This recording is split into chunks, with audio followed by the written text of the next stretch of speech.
Alors on continue avec les otages, j'appelle Serge Raffi.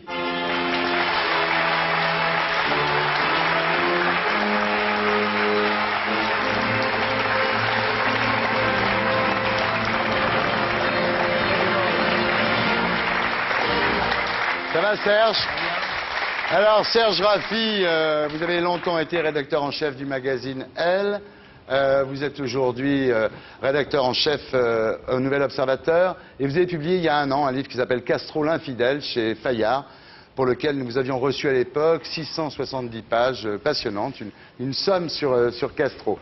Alors, vous êtes le seul en fait, Serge Raffi, à avoir exprimé dans les médias récemment l'idée que en fait, les deux otages français, Chesneau et Malbruno, allaient être libérés au moment où les Américains ont déclenché une offensive militaire dans le triangle sunnite. Est-ce que vous croyez qu'il y a une relation de cause à effet? Bah oui, c'est évident.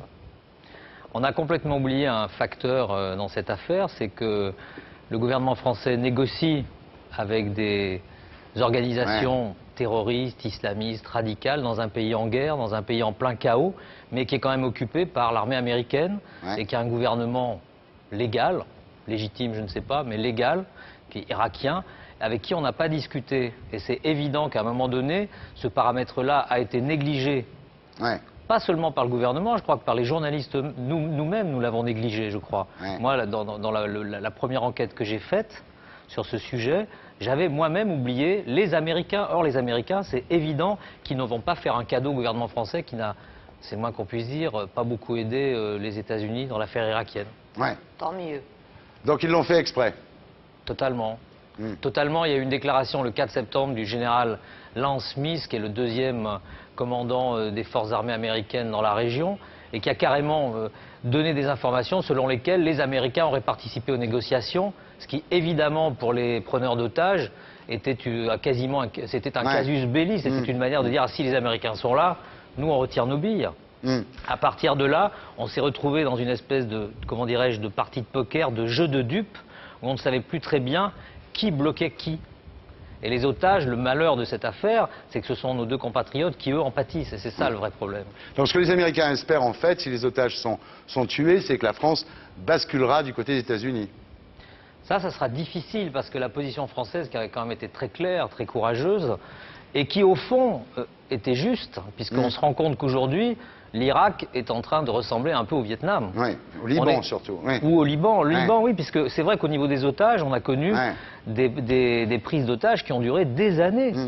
Alors pourquoi personne n'en parle en France, Serge Raffi, de cette attaque déclenchée dans le triangle sunnite par les Américains au moment où les otages allaient être libérés? La presse en a parlé, mais c'est évident qu'en ce moment, l'intérêt supérieur, c'est quand même la vie des deux journalistes. Donc, de trop en parler, c'est pas non plus très bon. D'attaquer directement les Américains, de les montrer du doigt, de les accuser de tous les maux.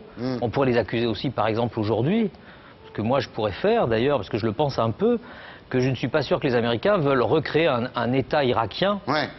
Et qui peut-être il va y avoir un morcellement de ce pays en plusieurs républiques, une islamique, une quelque part dans le sud, une république du Kurdistan, plutôt du côté des puits de pétrole, parce qu'il y a une chose extraordinaire dans cette affaire, c'est que les journalistes vont partout.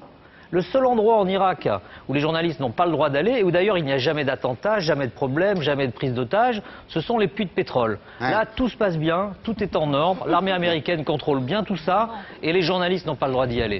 Et ça, je trouve que c'est un vrai scandale. Oui, mais est-ce que je peux dire quelque chose? Bien sûr, Je veux dire une bêtise. Je voulais dire que ces deux otages, est-ce qu'on va les tuer pour ça? Pour une question de voile?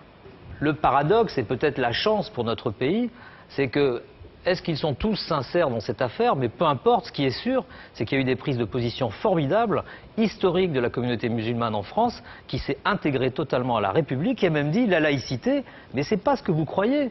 La laïcité, c'est pas un totalitarisme, c'est pas quelque chose qui atteint aux libertés, mais c'est l'inverse. C'est ce qui donne la liberté à chacun de penser ce qu'il veut, de penser musulman, de penser catholique, de penser juif, de penser bouddhiste, de penser rien du tout, si on veut. C'est ça la laïcité. C'est une force extraordinaire. Et ce sont les musulmans français qui sont allés le dire à des islamistes irakiens. Alors, C'est vrai qu'on peut douter, comme madame, elle n'a pas tout à fait tort, parce que derrière le radicalisme islamiste, il y a un totalitarisme, elle a raison, je suis à 100% d'accord avec elle, mais ce qui s'est passé en France, dernièrement, je pense que c'est un moment historique pour notre pays. Et moi, je dis à la communauté musulmane française que ce qui s'est passé est important parce que cette fois, ça y est, l'idée que cette communauté fait partie intégralement de la nation, eh ben, c'est fait. Voilà.